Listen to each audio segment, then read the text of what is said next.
Shalom shalom shalom.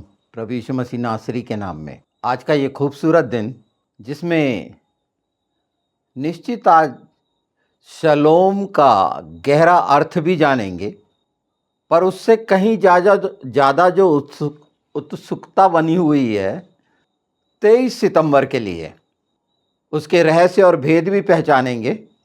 और इसको जानने के लिए आवश्यक है कि ये 23 सितंबर जो आ रहा है क्यों मुख्य है। क्या वाकई ये प्रभु यीशु के आगमन को दिखाता है कि आगमन होगा ही?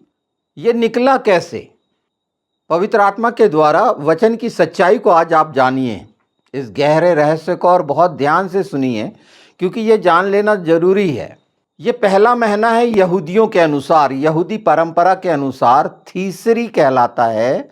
पहला महीना जो शुरू होगा 23 सितंबर से, पहला दिन, तीसरी माह का पहला दिन, ये यहूदियों के अनुसार बना हुआ है। पर इसकी मुख्यता बहुत खूबसूरत है, क्योंकि इसी माह में, वैसे ये 7वां माह है, पर इसी माह में वो 3 पर्व आने हैं जो बाकी रह गए हैं। तो यहूदियों ने, रब्बियों ने मनमानी की है, ये नहीं, इसे नहीं समझिए, क्योंकि इसको पहचानने के लिए आदम से जो शुरुआत हुई वो तीसरी का महीना था, 7वां महीना, 7वां दिन। बाइबल में 7वें महीने की तीसरी का पहले दिन को बहुत खूबसूरत घटनाएं घटी हैं, जिसमें एजरा ने बाइबल पढ़ के सुनाई थी। इन सब बातों की जो, अब उसे आप प्रमुखता बोलिए, रहस्य बोलिए, भेद बोलिए, ये आज आप जानेंगे। और बाइबल के कैलेंडर के अनुसार ये 5786 है, 5786।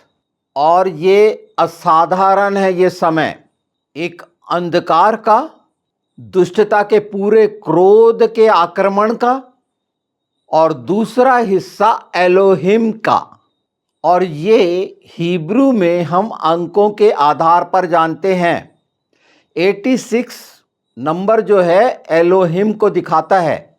एलोहिम मतलब प्लूरल, बहुवचन। और बाइबल में ये शब्द पूरी बाइबल में 2600 बार आया है, 2600। क्योंकि आज एलोहिम को भी जाने, एलोई जो कहते थे बोलचाल की भाषा में, उसे भी जाने, क्योंकि ये जानना बहुत जरूरी है। और एलोह, ELOAH, और इनके स्ट्रॉन्ग नंबर जो हिब्रू जानते हैं, 410, 433। हालांकि इन चीज़ों को मैं डिस्क्रिप्शन में लगा दूंगा, क्योंकि इनकार किया जाता है एलोहिम का। एक परमेश्वर वाली बात होती है। हमने जो ना जाना है त्रिएक परमेश्वर, 3 परमेश्वर अलग अलग नहीं है, एक हैं। और इसीलिए उत्पत्ति 1:1 में एलोहिम शब्द आया। जब आदम की रचना हुई, एलोहिम शब्द आया। बहुत सी बातें गहराई से नहीं जानने के कारण, जैसे आदम की जब रचना हुई तो आदम के साथ हवा की भी रचना हुई। हवा नाम आदम ने रखा, पर नर नारी करके उत्पन्न, दोनों को आदम कहा गया है, बहुत गहराई से अगर समझेंगे। इसीलिए वो एक तन वाली बात है। सिर्फ ऐसा नहीं कि नींद में डाल दिया और पसली से निकाला। तो ये बहुत सारे गहरे भेद हैं, और ये पिछले वीडियोस में आपको मिलेंगे। उसके लिए आपको पूरा सुनना पड़ेगा। मैं थोड़े थोड़े हिंट दे रहा हूँ, एक तरह से रिवीजन, एक तरह से पहचान की ये सच्चाइयाँ हैं जो नज़रअंदाज कर दी जाती हैं। और एक भयानक स्थिति आपके सामने जो ये 5786 की जानने जा रहे हो, तो ये बहुत भयानक समय शुरू हो रहा है। ये जानिए, पूरी दुष्टता के पूरे क्रोध का और घटनाक्रम हिलाया जाना है। और हिलाया जा रहा है। ये हिलाए जाने को भी मैं बताऊंगा कि ये आसान सा सिर्फ हिलाना नहीं है। परमेश्वर के वचन अद्भुत हैं और सामर्थी हैं और विशेषता रखते हैं। मनुष्य की विचार की जो परिभाषा है उसके अनुसार नहीं, उससे कहीं ज़्यादा जो मनुष्य की बुद्धि नहीं समझ पाई है। सब चीज़ों को मैं कवर करते हुए नहीं चल सकता, पर थोड़े थोड़े ये हैं और इनको आप पहचान सकते हैं, क्योंकि ये बातें आंखों से छिप गई हैं। यीशु ने कहे, लूका 19 में 41-42 में देखेंगे तो ये बातें छिप गई हैं। दुखी थे यीशु। आज आपके सामने पवित्र आत्मा के द्वारा पूरी बातों का खुलासा होना है और वो जानेंगे, पर उसके लिए पूरा सुनना पड़ेगा। तो जैसे मैंने अंक बता दिए हिब्रू के स्ट्रॉन्ग 410, 433 और 430। थोड़ा ये भी बता दूं, एलोह शब्द अय्यूब की किताब में आया है, 57 बार है ये एलोह शब्द। और इससे जुड़ा हुआ याद आता होगा मती 27, मरकुस 15:34 में, जहाँ हिंदी में लिखा है एली एली लमा सबक्तिनी। वो एलोई एलोई है, ये बोलचाल की भाषा में है। यहूदी लोग इलोई कहते थे, ELOI। तो ये वो समय है जब यीशु ने बोले क्रोध से उतर आया है, प्रकाशित वाक्य 12:12। ये वो समय है जो दूसरा थुसलियोनियों 2 अध्याय 3 से 4 में अधर्म का मनुष्य प्रकट होगा। और ये समय जो चलेगा वो यशायाह 5:20, हाय उन पर जो बुराई को भलाई कहते हैं और भलाई को बुराई। मतलब ये वो समय है, ये कटनी का समय है, अलग करने का समय है जो जमाना चलता है। या तो अंधकार की दुष्टता को ग्रहण कर लो ऐसे कठिन समय में, या एलोहिम को, पिता पुत्र पवित्र आत्मा को। साफ साफ है, चौकस रहो और सजग रहो, ये कहा गया है। और इस संबंध में 10 कुंवारियों का जो मत्ती 25 में है, कई बार सुन चुके हैं और हमेशा सुनते रहते हैं। अगर इसको देखना चाहते हो तो यशायाह में मिलेगा एलोहिम के बारे में, जो मैंने कहा 2600 बार है। हर जगह यिर्मयाह में मिलेगा, यशायाह में मिलेगा। मैं लगा दूंगा उसको डिस्क्रिप्शन में, कुछ देख सको। और एक चीज़ और भी जानते चलिए कि हिब्रू में जो 5786 है स्ट्रॉन्ग नंबर, अंधा करना, आँखों को बंद करना, ढक देना, यही बात बोले थे लूका 19 में यीशु ने। ये समय के लिए कि ये जो समय शुरू होगा 23 सितंबर से, एक अंधेपन का। और यही वचन की सच्चाई, जैसे एलोहिम के लिए, त्रिएक परमेश्वर के लिए पूरे संसार में कैसी डिबेट चल रही है। लोग स्वीकार नहीं करते, वो एक खुदा, अकेला, तन्हा, वो स्वीकार करते हैं। उसके लिए नाना प्रकार के प्रश्न, उन्हें भूल जाइए, क्योंकि ये घटना 4 पर्व पूरे हुए, 3 पर्व होंगे इसी महीने के, तीसरी। मैं ये नहीं कह रहा कि 86 में होंगे। आपको ताजुब होगा, जो मैं 5786 का वीडियो रिकॉर्ड कर रहा हूँ, उसके पहले पवित्र आत्मा ने मुझसे 5787 का रिकॉर्ड करवा चुके हैं। ये आश्चर्यजनक नहीं लगता कि मैं पहले 87 को जानूं कि क्या है उसका, तो 86 को मैं बहुत अच्छे से जान जाऊंगा। और बाइबल कहती है, वो पहले से बता देता है। पर कोई डेट को कि 23 सितंबर को ऐसा हो जाएगा, ये घोषणा इश्यू आ जाएगा, ये कह सकते हैं, अंदाज लगा सकते हैं लोग, पर दावा नहीं कर सकते।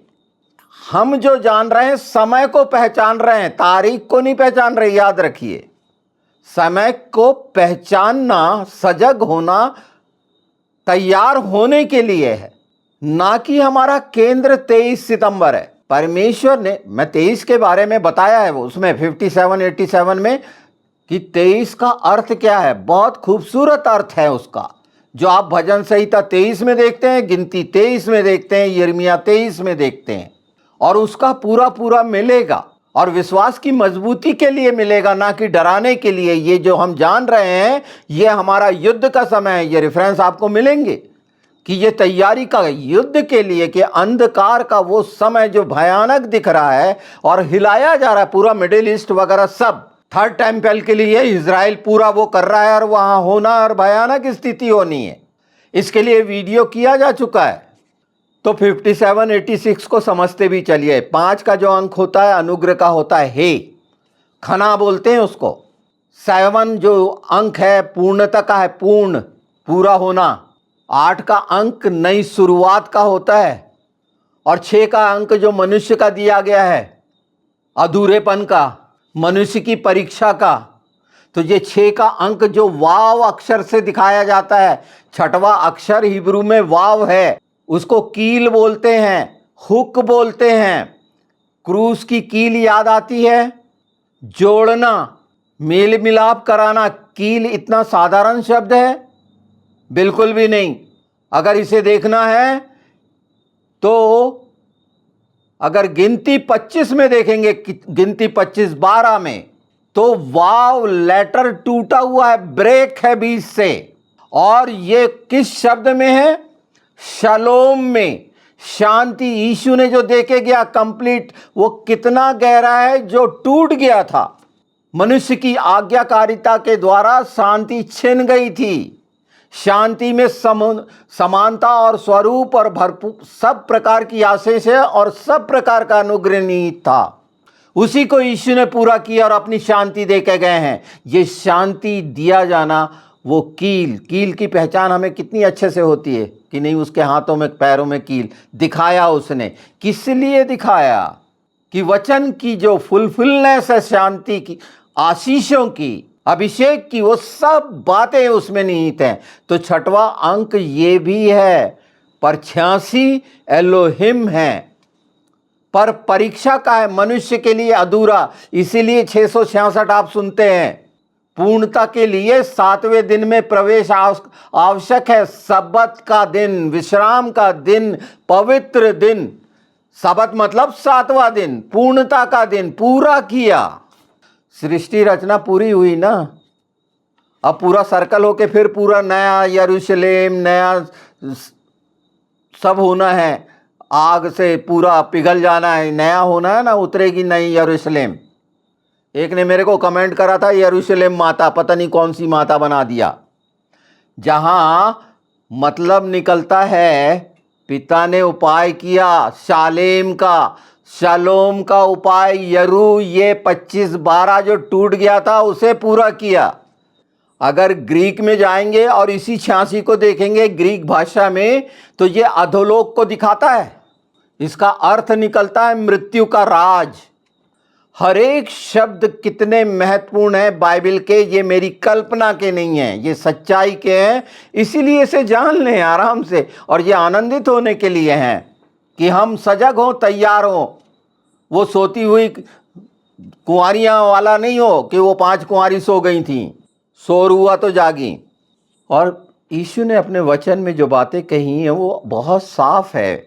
मत्ती 24 में जो कहा गया, दानियल में जो पाया जाता है, प्रकाशित वाक्य में जो पाया जाता है, पहला थिस्सलुनियों में जो पाया जाता है, 5वें अध्याय को 1 से 6 देख लें।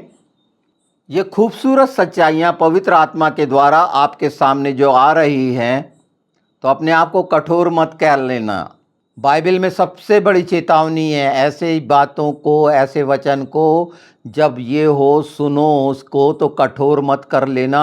ये प्रकाशित वाक्य 16:5 कहता है कि कठोर हो जाएंगे लोग। ये कठोरता का समय होगा, अंधकार का, भयानक विनाश का, आत्मिक विनाश का। सांसारिक तो जो हो ही रहा है, भूकंप और आग लगेंगी और ये सब कुछ युद्ध और युद्ध की चर्चाएं, ये सब सब सब पहचाने जाएंगे कि संसार के जो रीति रिवाज और नियम और नैतिकताएं और सभ्यताएं और संस्कृतियां क्या हैं, ये बड़ी साफ साफ दिख रही हैं। खुलेपन से सब चीज नंगी हो रही है सबके सामने। कि कौन से लोग क्या हैं और क्या नाम देकर अपने नाक को बचाते हैं, ये पहचान लो कि शैतान का काम कितना भयानक है।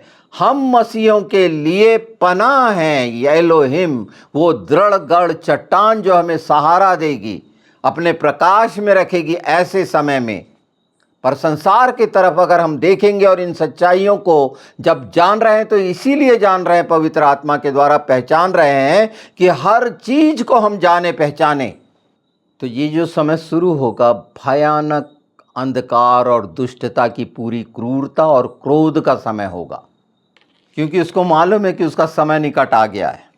जब ये जाने हैं तो 57 को भी जान लीजिए कि ये 57 किस बात को दिखाता है। 57 बनता है 50 और 7 से, और 50 का अंक नून को दिखाता है। नून मतलब जीवन, और 7 जाइन को दिखाता है अलग करने को, कुल्हाड़े को, हथियार को, तलवार को, आत्मिक रीति से। तो आज हम जो जान रहे हैं, समय और इतिहास का क्रम जान रहे हैं। तो ये 5700 की टाइमलाइन है, जिसमें 86 अब जुड़ गया है। समय और इतिहास के क्रम में अब 86 जुड़ गया, 81, 82, 83, 84, 85, 86, 87। तो हम इन अंतिम समयों में इन सारी चीज़ों को जो वादे के अनुसार है वचन में, वो जान रहे हैं कि हम मजबूत रहें, अपना धीरज बनाए रखें। जो अंत तक धीरज रखेगा, तो कैसे रख सकते हैं? इन सच्चाइयों के द्वारा जो बाइबल में हैं, जो छिप गई थी, छिपी हुई थी, प्रकट कर दिया गया है। तो जो मेल मिलाप है, जोड़ने का काम है, वो कील है, शलोम, जो क्रूस पर हुआ, लहू के द्वारा हुआ। और कितना खूबसूरत है। आज डरते हैं लोग, निंदा से डरते हैं, जबकि बाइबल कितनी स्पष्ट है। अगर देखते हैं हम इब्रानी 13:13, तो निंदा के लिए निकलना है हमें, बपतिस्मा पाके रहने के लिए नहीं है। क्योंकि यीशु यरूशलेम के बाहर क्रूस पर इसीलिए चढ़े कि यरूशलेम में शांति आए, और जब आ गई है और हम जानते हैं कि यीशु के नाम से हमारी निंदा होगी और तुच्छ जाने जाएंगे, तो उसके लिए निकलना है यरूशलेम से बाहर। यह है परमेश्वर की महिमा का काम। इन समयों में महिमा कब होती है? कि ऐसे कठिन समय में उसके लिए, एलोहिम के लिए, पवित्र आत्मा जो हमारी अगुवाई कर रहे हैं कि हम पहचाने। उसका गहरा अर्थ यह है, बिल्कुल इब्रानी आप 13 का 9वां पद देखना, 13वां देखना और 15वां, इस बात को बहुत अच्छे से समझ जाएंगे कि क्या करना है हमें। निंदा के लिए हमारी आनंद का कारण होगा कि यीशु के नाम से जब निंदा, पर बाहर निकलना है।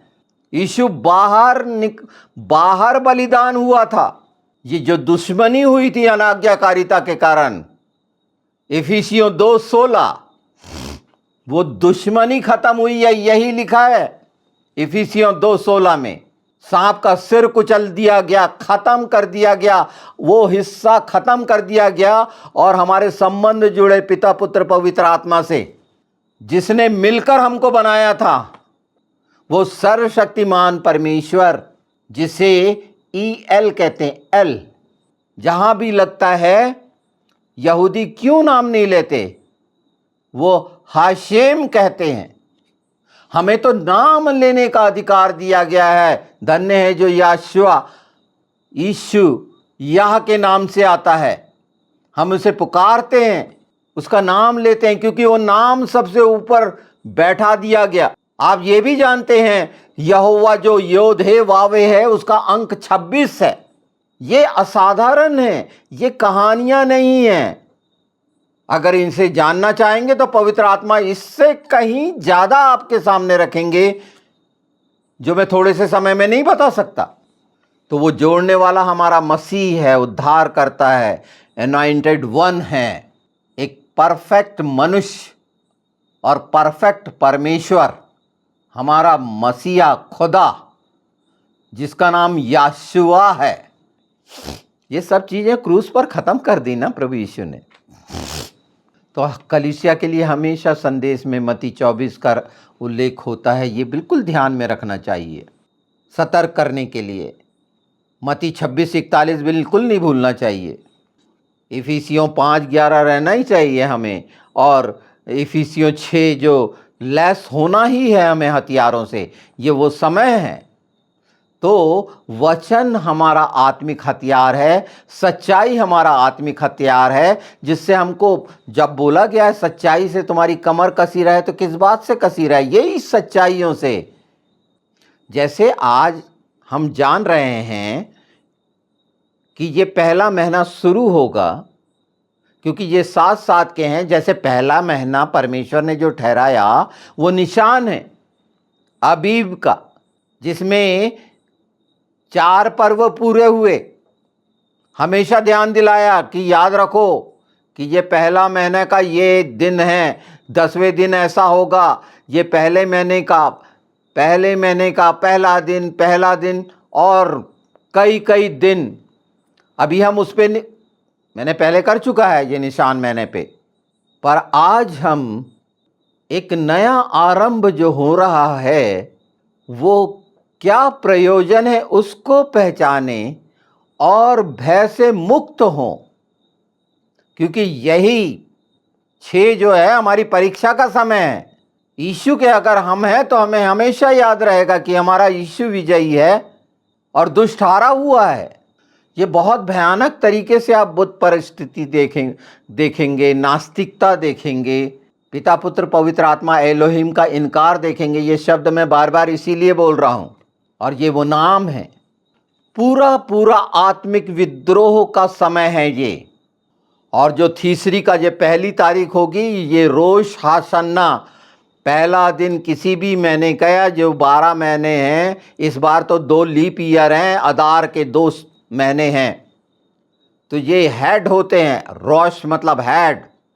जैसा पिता हमारा हेड है, यीशु हमारा हेड है, और बाइबल में लिखा है ना, पुरुष का सिर क्या है?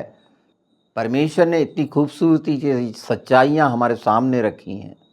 इसे पूरी तरह मजबूती से अगर हम अपने जीवन में ले लेंगे तो तमाम बाइबल के वो वचन और भी पवित्र आत्मा के द्वारा हमें योग्य करेंगे। वो समझ देंगे कि जैसे हम बचे हैं परमेश्वर के लिए, बाहर निकलकर औरों को भी जो अंधे हो गए हैं, जिन्हें ढंप दिया गया है, उनकी आंखें बंद कर दिया गई है, ये खोलने का समय है। कठिन समय में ही तो महिमा होती है। परमेश्वर को प्रसन्न कब करते हैं? जब कठिन समय में उसके वारिस, उसकी संतान, उसके राजकुमार अपनी वो जो अनुग्रह के द्वारा जीवन मिला है, अपने आप को बलिदान करते हैं। सामने बलिदान का मतलब मार देना नहीं होता, अपने आप को सामने रख देते हैं कि प्राण जाए तो जाए पर मैं सच्चाई। तो ये वो समय भी होगा, और ऐसे समय में अंधकार के साथ लोग हो जाएंगे, और इसीलिए पहले से सतर्क किया जा रहा है पवित्र आत्मा के द्वारा। तो जो मैंने ये बहुत खूबसूरत बात आई थी, इस पर एक अलग से वीडियो करूँगा, ओंठों के फल पे, जो इब्रानी 13 में है कि हमारे ओंठों के फल जो हम कहेंगे, वचन कहेंगे, ऐसे समय में वचन सामर्थ्य है, जीवित है, वो कार्य करेगा। मनुष्य की सोच के द्वारा, मनुष्य के विचार और भावनाओं के द्वारा बोला गया व्यर्थ है। आत्मा में जो डाला जाता है और पवित्र आत्मा के द्वारा जो ओंठों के फल निकलते हैं वो ही महत्वपूर्ण है, और वो विषम परिस्थिति में होते हैं। और वो परिस्थिति आ गई है कि आप कैसे साबित करते हैं एलोहिम के साथ आप हैं, पिता पुत्र पवित्र आत्मा के साथ हैं, क्योंकि वादा सच्चा है। आप साथ हैं, जुड़ गए हैं, वाव के साथ हैं, अटैच हैं, उस हुक में हैं, तो वो खींच लेगा। और यही लिखा है बाइबल में। तो वो कील जो है, ये याद कर लीजिए कि आशा और शांति का मार्ग है।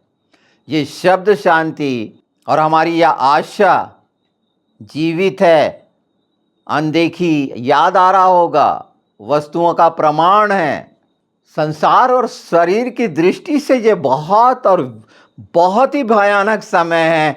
वो तमाम दुष्टता का, चालाकी का, छल कपट का, नाना प्रकार की योजनाएं अपने आप को बचाने का, और नाना प्रकार की गंदगियों का कैसा होगा आपकी आंखें देखेंगी।